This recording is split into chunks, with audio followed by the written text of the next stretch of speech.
ирээдүйд та өөрийн сонирхлоор хүссэн салбарт ажиллахыг хүсэж байна уу? Хэрвээ тийм бол анхаарлаа хандуулна. Өөрийн бизнесээ эхлүүлэхэд та боломжийг олж харах, мөн бизнес эхлүүлэх зорилготой байх хэрэгтэй. Бизнесийн бүх хэсгийг яаж ажиллахыг ойлгодог байх нь амжилттай байх үндэс болдог. Та бизнес судлал хичээлийг сонгон судалснаар тэр бүх зүйлсийг мэдэж авах боломжтой.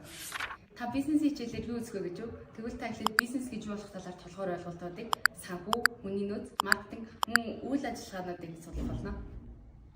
Мөн манай хичээл нь амьдралтай ойрхон холбогддог болохоор судлахаас сонирхолтой. Мөн чамаа хизээч үг байхгүй.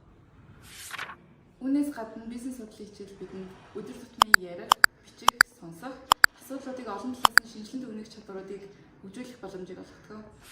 Эцэст нь ихэд та бизнес судлал хичээлийг сонгон судалснаар олон улсад хөлөөн зөвшөөрөгдсөн дүн бүхийг сертификаттай болох бөгөөд энэхүү сертификат нь таны их сургуулийн өргөдөл илгээх процессын чухал хүчин зүйлсийн нэг болно.